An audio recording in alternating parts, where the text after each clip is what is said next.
demonstration. There's going to be a lot of people come with them. And do you really think in the chaos at the airport or the chaos in the country that everybody that comes has been properly vetted? That's just not possible. And most of them are military-age males. So what does that mean? I've seen that you could expect 10 to 20 times the number that have come so far to ultimately end up here.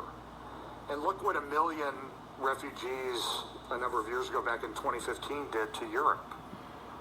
Europe's still reeling from that. We're going to maybe take in 1 or 2 million Afghan refugees, let alone all the other people on the border that are coming from all over the world. They're not just coming from Central America or Mexico. This is a global assault on the United States. And the question needs to be asked, why are people in charge allowing this? What are they trying to accomplish? So here is Anthony Blinken and some comments he made. He's Secretary of State, and you can judge for yourself what you think of his answers. Confidence today that the Taliban will actually abide by some of these requirements and expectations that the international community has put on it? I'm not going to put a percentage on it. I can just tell you again that the Taliban has made their own commitments. They've made them publicly. They've made them privately. And again, I think they have a very strong self-interest in acting with a modicum of responsibility going forward. But they will make their own determinations. Mr. Secretary, thank you. But the Taliban right now, focusing on the mission right now, are not living up to their commitments. People are being stopped trying to get into the airport. I'm talking about, women, SIVs, others, Afghans, people with papers, and they're being stopped outside the airport now. There are total bottlenecks, which seem to rise to the level of what the president said were the contingencies if the Taliban is not complying, if the flow can't continue. We're loading planes, but some planes are leaving without, and some people are people who have private planes waiting for them with landing rights, but can't get into the airport, as well as beyond the SIVs, there are lawyers, there are judges, women, lawyers, judges, educators. We've told them for 20 years, you can live up to your potential. And now they feel abandoned. And I'd finally like to ask you about the local hires. We evacuated our embassy, and there have been cables back that I know you must be familiar with, or your teams are, of people who feel completely betrayed. And these are thousands of people that we rely on in embassies around the world. The message is going forward that we will not be loyal. They were not told about the evacuation. They were not put on those choppers with our American staff. And they were forced, many of them, to find their own way through the Taliban checkpoints and then get turned away at the airport. And some even got turned away once they were inside. So, what is the message to people working for the U.S. government? Veterans groups are angry about the SIVs, and then there are all the millions of Afghan women who have told their daughters and been raised under this promise of a future, which the Taliban are already, according to Ambassador Verveer today, are denying. There are horrifying examples from provinces and from inside Kabul of people being targeted door to door, people in safe houses being sought out.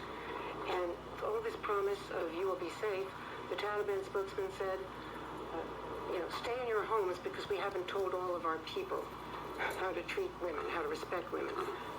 They also say you can go to school, you can work as long as you comply with Sharia law, which under their interpretation is the most extreme example of the Islamic code that is seen anywhere in the world.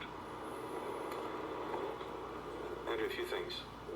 First, of the 82,000 plus people who so far have been evacuated, about 45-46% have been women and children. And we've been intensely focused, particularly on making sure that we can get women at risk out of Does he look comfortable to you?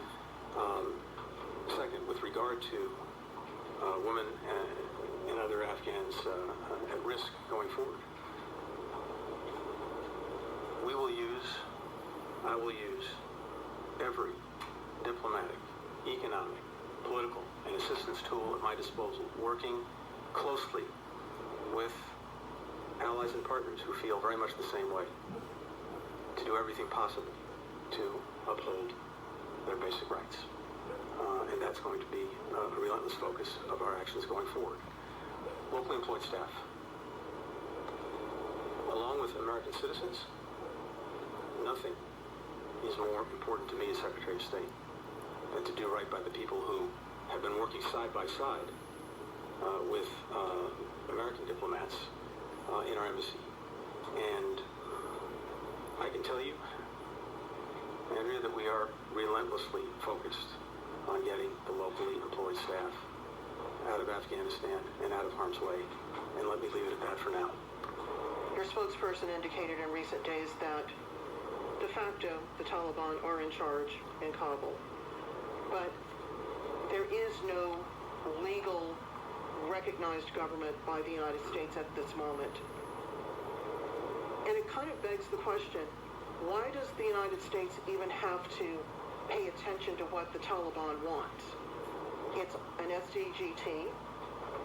It's sanctioned by many organizations. It's already losing access to Afghan government resources because of its past and current behavior. Why should the United States even care what the Taliban wants to be done at the airport or frankly anywhere else in the country, since they are not, in the U.S.'s eyes, a legally recognized government? Our focus right now is on getting our citizens and getting our partners, Afghan partners, third country partners who've been working. Okay, so that's enough.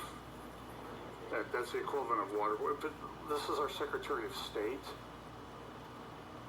And my understanding is the military left today. And there's still a lot of people.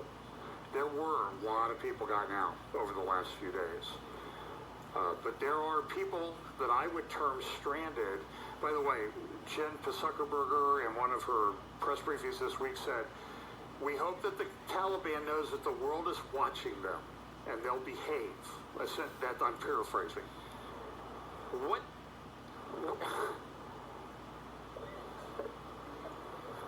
It almost seems like, we'll talk about that.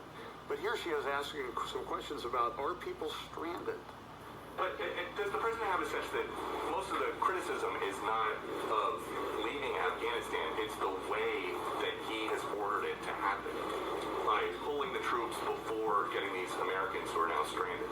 Does he have a sense of that? First of all, I think it's irresponsible to say Americans are stranded. They are not. We are committed to bringing Americans who want to come home, home.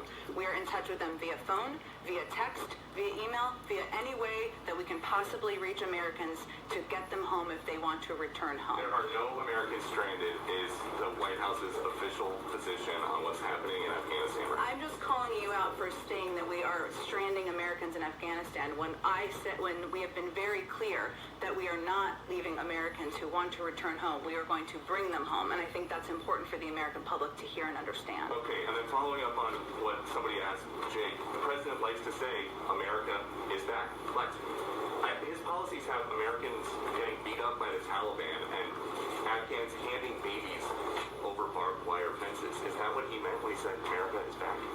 What the president meant is that we are going to continue to lead in the world, including being the leaders in evacuating not just our Afghan partners, not just American citizens, but now also our allies. And we have done that by evacuating approximately 42,000 people over the last month.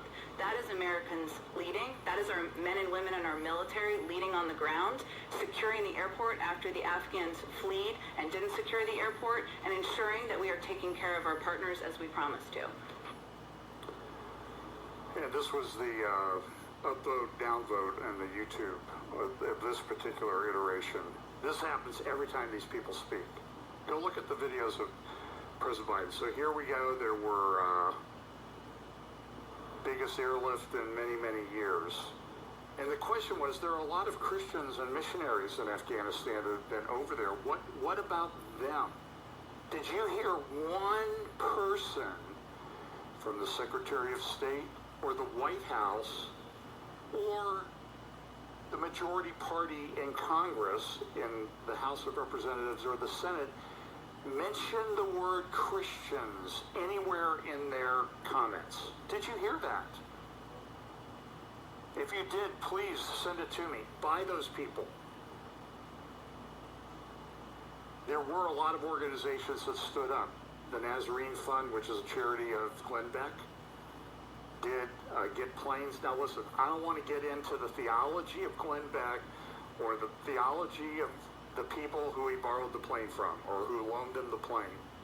They were trying to rescue Christians, okay? That's a good thing. He was interviewed on Tucker Carlson, Glenn Beck was. I want you to listen very carefully to what he says here. This is disturbing. So Americans are very decent people to their great and enduring credit. And as they watch what's happening on television, their hearts have swelled with sympathy. Again, that's not sarcastic, it's real. You live in a country where people really care about people they've never met before. And that's why it's a great country, because it's filled with great and compassionate people, even if they reach different conclusions from what you would reach. So in the last week, a small number of Americans have headed to Afghanistan and the region to help evacuate people who are trapped there, because the Biden administration just isn't doing that very effectively. Glenn Beck is one of those Americans trying to help. His charity, the Nazarene Fund, has already helped rescue thousands of Afghan Christians from the country. Glenn Beck joins us now from a location in the region. We'll leave it there. Glenn Beck, thanks so much. Thank you very much. Coming on. So you just headed over there at the drop of a hat. You were texting me on the way. I was kind of amazed. Tell us what you've seen since you've been there. What have you learned? What's it like? I'm not in Afghanistan. I'm in one of the countries in the region that are actually taking these people as refugees, as a weighing station, just to get them off of the tarmac. They do not want to be identified because they are concerned about the new coming terror that is going to be happening in the region. I will tell you that we have pulled out 5,100 people, Christians, women, children, and put them on planes. What you're seeing there is one of the last planes that took off before the bombing, or bombings today. We had about 500 refugees, women and children mainly, and we have them inside of the airport today. And one military official ordered them to go back on the other side of the gate. I have pictures of them this morning pleading to get back through the gate. And then I have pictures of blood and body parts and nothing but death in that same area. We believe that our State Department is directly responsible for what we believe were some of these people. I don't know how many survived. Have you been able to get a sizable number of Christians out of Afghanistan? It seems like that's a group that would need to leave. 5,100. The country that I'm in right now is at their limit. There are only 3 countries. The State Department has blocked us every step of the way. The State Department and the White House have been the biggest problem. Everyone else has been working together, putting aside differences and trying to get these people to safety. The State Department and the White House have blocked us every single step of the way. In fact, an ambassador was called in Macedonia last night and told not to accept any of these people as we were trying to get them off of the tarmac here to keep the airport flowing and getting these Christians out. We haven't really been able to move anybody for about 12 hours. Our mission is now changing greatly. We have to send people into even greater danger to try to smuggle these Christians out who are marked not just for death, but to be set on fire alive because they're converted Christians. Also tomorrow, I'm getting back onto another plane, so you know, not funded by the Nazarene Fund, nothing I am doing here. I'm paying for this here. Copeland Ministries has let me borrow their jet, but we're going someplace else to open up 2 countries, and I don't even want to say who they are, because I'm afraid our State Department will call them and threaten them. But we are going to move these people to new homes, and they are going to be a blessing to some country. I don't know why we have open borders. I mean, it's really interesting. We have open borders and closed airports. One group of people are exploited, raped, and killed by drug cartels, and then the other group of people are raped, exploited, and crucified or set on fire by terrorists. There seems to be a pattern with the Biden administration. Yeah, so Islamic countries, Muslim countries, are more eager to accept Christians from Afghanistan than our State Department, which really tells you a lot. This country that I'm in, I begged them last night to let me tell the world who they are. They have more compassion for these Christians than our American government, and it is insulting, embarrassing, and wrong. Yeah. What our government is doing now, I believe, is out and out evil. So listen, the first hour I talked about a little bit about demons. This is demonic. Over time, people have talked about the Muslim Brotherhood lackeys that have infiltrated our government, and everybody goes, "Oh, John, come on, that doesn't happen. Phil Haney, that doesn't happen." That's what Phil Haney used to say until somebody killed him. No investigation. The last person to talk to him has never been talked to by the FBI. We have a crime syndicate running our country.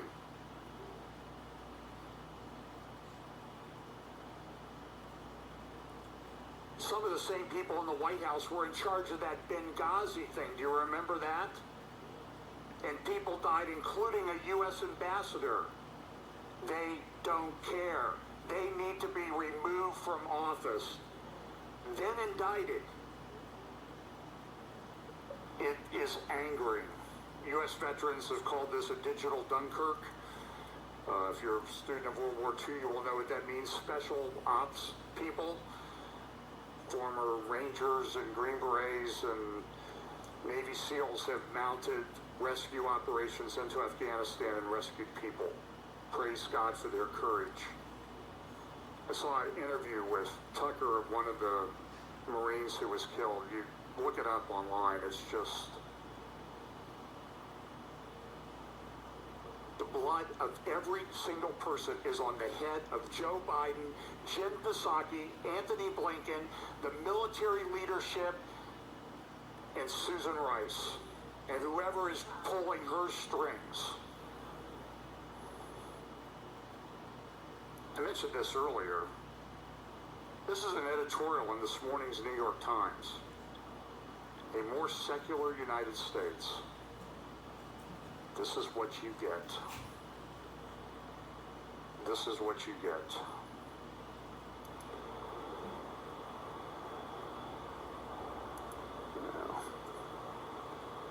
Afghan blame game erupts. This is a summary of the U.S. equipment left behind.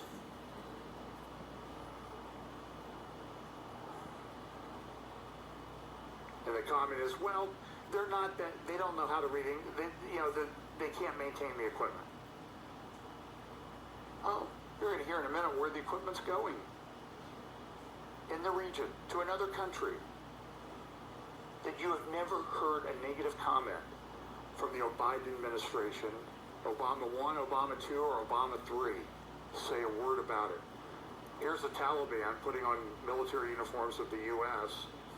Here is a Marine commander, unit commander, who he had it. Here's what he said. But the reason people are so upset on social media right now is not because the Marine on the battlefield let someone down. That service member has always rose to the occasion, done extraordinary things. People are upset because their senior leaders let them down, and none of them are raising their hands and accepting accountability or saying, we messed this up. If an 05 battalion commander has the simplest black fire incident EO complaint, boom, fired.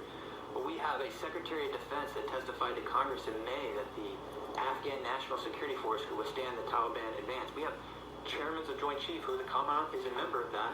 We're supposed to advise on military policy. We have a Marine combatant commander.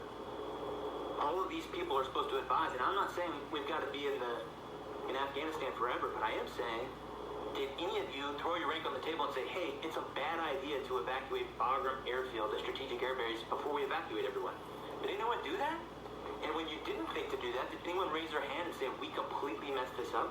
I've got battalion commander friends right now that are posting similar things, and they're saying, wondering if all the lives were lost and if it was in vain, all those people that we've lost over the last 20 years. And it goes on to say that we're all part of a chain. While every link may not be tested, the strength of the chain is only as strong as each link, and you got to be, good links, something like that. And what I'll say is, and from my position, potentially all those people did die in vain if we don't have senior leaders that own up and raise their hand and say, we did not do this well in the end.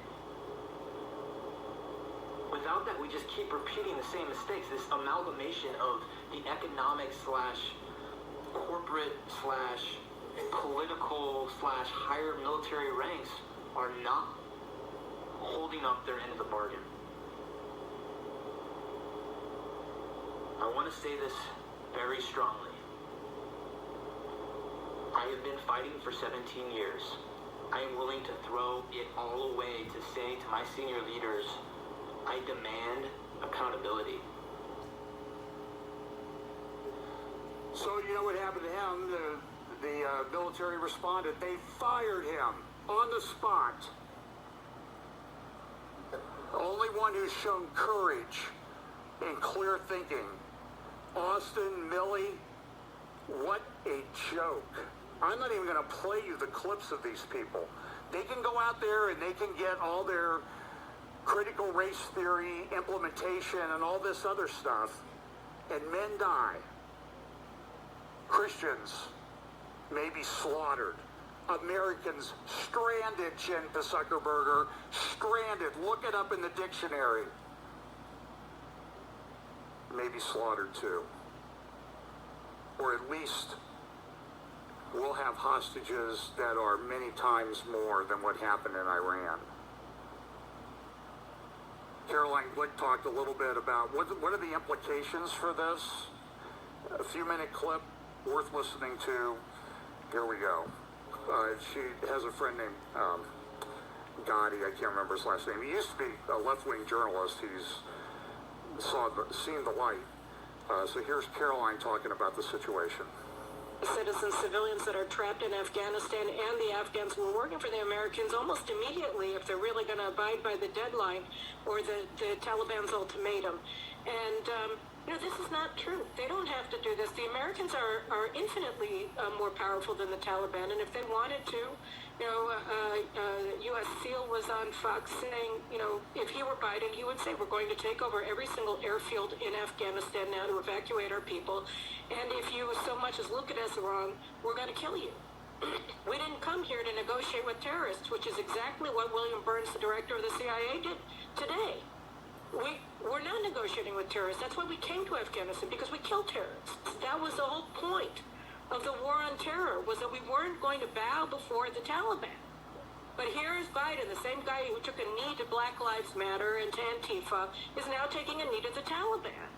He is literally begging them to let him evacuate Americans. He's not allowing U.S. forces to do their job.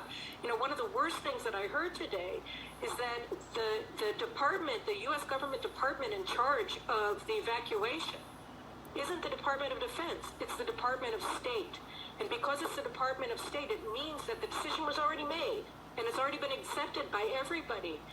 Lloyd Austin, the Defense Secretary, Tony Blinken, the Secretary of State, Jake Sullivan, the National Security Advisor. These people have all agreed that the Americans are not going to fight for their citizens. They're going to leave thousands of Americans behind enemy lines. They're trapped. They're trapped. You know, Politico published today or yesterday a story which is so alarming that you just, once you hear it, you can't get it out of your head. The Americans left behind, not only in, you know, their own installations, but in the Afghan government buildings that now the Taliban controls. All of the biometric data of all of the Afghans that were working with them, all of it, their fingerprints, their eyes, everything, their retina scans, everything. They have everything, all of the personal information, of course, the cell phone records of all of the Afghans who have been working with the Americans. They don't need a roadmap. They have an azimuth to every single Afghan who is working with the Americans. They all have a scarlet letter on their forehead. They're all sitting ducks. They can just be picked up any time. If they don't get out before the Americans leave, they're stuck. They're dead men walking. They'll be tortured. They'll be murdered. Their families will be murdered. Their families will be tortured. Their children will be raped. All of these terrible things is what is going to happen to them. And let's not even talk about the plight of the women and girls in Afghanistan, or even the boys in Afghanistan, where, you know, pederasty is the beginning. Khashoggi, this is what we're distressed about in terms of human rights. Well, you know, the Saudis, I mean, I don't want to get ahead of ourselves, but the Saudis just signed a defense pact with Russia. You know, they're done with the Americans. They figured it out. You know, I don't even know if they needed this in order to figure it out, but certainly immediately after this happened, they set to work finalizing a defense pact with the Russians. The UAE are fast on their heels. You know, Iran, one of the untold heroes of the Taliban war effort, you know, that they were supplying them with logistical support, they were supplying them with weapons, they were supplying them with fuel, all along. You know, they were their logistical base. And they're allied with the Taliban, something we were never allowed to acknowledge, right? Because, you know, they're Shiites and the Taliban are Sunnis, so they can't possibly be working together. The fact that all of Al-Qaeda's leadership, their Shura Council, decamped after the Tora Bora battle in 2001 to Iran, and their headquarters were moved to Tehran after the fall of the Taliban at the end of 2001. Nobody ever talked about that. The Iranians enabled the entire Al-Qaeda war against U.S. forces as well. From Afghanistan, they moved to Iran, and they directed the war in Iraq. So this is all Iran, and Iran is obviously a major beneficiary of the American rout and humiliation. The Chinese and the Russians immediately greeted what happened by doing what? By allowing Iran to join the Shanghai Cooperation Organization, which is now a growing in power economic forum that the Chinese founded about a decade ago. And the Iranians have been asking to become members of the Shanghai Cooperation Organization for the past decade or so. And the first thing that they did after the American rout was give them membership. Well, that's troubling. So here, just to summarize, the Shanghai Cooperation Council, the Belt and Road thing, China's all over this. Russia's all over this. The world changed this week. This whole Eurasian thing, which is a pretty big deal, I think in Bible prophecy, if you want to know what Eurasia looks like, that's what Eurasia looks like. Look what's right in the middle of all that. There on the Eastern Mediterranean. You understand? And so the Central Asia landmass, this is a big deal, and I do think it plays into Bible prophecy. And the Biden administration, well, we didn't know that they were going to do this. We didn't know that they were going to do this. Oh, well, how about this report issued by the Department of National Homeland Security, Director of National Intelligence, DNI, back in April. Look at this. It talks about, it's a worldwide assessment. Conflicts and instability. Afghanistan, we assess the prospects for a peace deal will remain low during the next year. So April, May, it's still within that year. The Taliban is likely to make gains on the battlefield, and the Afghan government will struggle to hold the Taliban at bay if the coalition withdraws support. What did they do? They withdrew air support. They withdrew all support. We closed our major airfield that was the most defensible, maybe the most defensible one on the planet. Put them in an airport, what amounts to a regional airport in the middle of a city of 4 million people that's got mountains on 3 sides. That's a highly secure facility. Look at this. In the Western Hemisphere, the combined effects of the pandemic and hurricanes, we have a hurricane, we have maybe it may hit Cat 5 by the time it hits Louisiana today. Hurricane Ida. In the Western Hemisphere, the combined effects of the pandemic and hurricanes, as well as perceived changes in U.S. immigration policy and seasonal employment opportunities in the United States, are creating the economic and physical conditions for a resurgence in U.S.-bound migration, especially if COVID-19 infection rates in the United States decline. Well, they're not declining, but it's not stopping the immigration, is it? Not one whit. This is an editorial in this morning's New York Times, Repression Without Borders. It talks about a report that comes from, well, here's the report. Out of sight, not out of reach. Freedom House, talking about repressive governments using things on the internet. And essentially, the thing is, look at all the tentacles that reach from all these states to all these different places. Look where they're all going. You see where the epicenter of all that is? All those little white lines? Look where they're heading. Looks like Turkey, Iran. It's just, here's another graphic that shows the tactics of transnational repression. It talks about how China is one of the major implementers of this.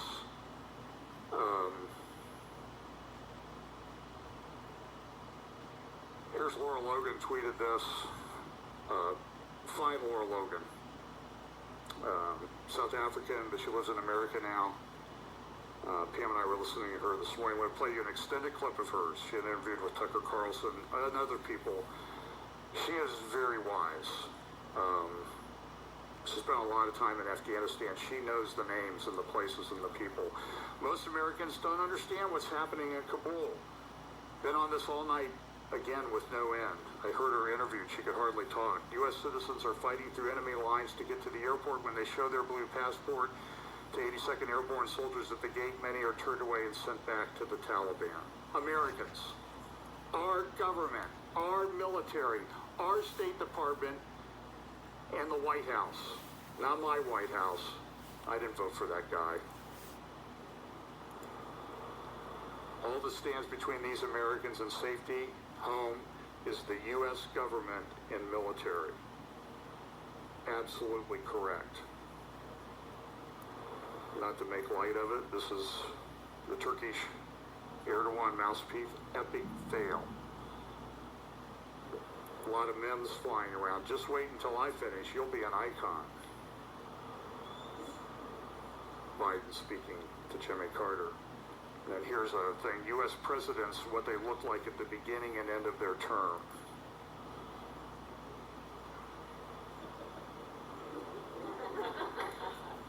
Okay. Terror organizations like Hezbollah. What you'll see is through all these countries in the Middle East, there's an embedded command, control, and social structure that Iran is doing in Syria. They're doing it in Lebanon. The Taliban is doing it. The Taliban had a complete structure set up, so even though they weren't in power, there were people, they were controlling things. They had a spy network set up. They know where everything is.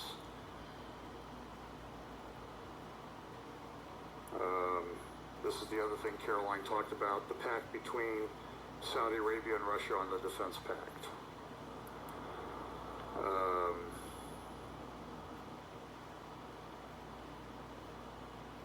This is the American Mind, an article. The Biden administration's domestic terrorism strategy is an announcement that they're coming for you. That came from the American Mind. A few buffoonish and overzealous protesters. I don't have time to go into it.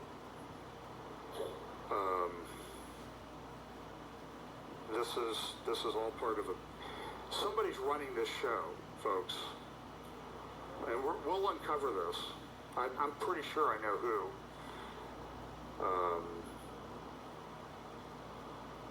Benghazi was the disaster. If Benghazi was the disaster, Kabul in Afghanistan is an epic failure. And there's one common thread. There's one person who was in both a number of people who are in both White Houses. You know who that is, and I think she has someone that she answers to. Here's Laura Logan on Tucker Carlson's extended interview the other night. 2 clips. This is one of the bravest, wisest women I've ever been aware of in my life. End of part 1.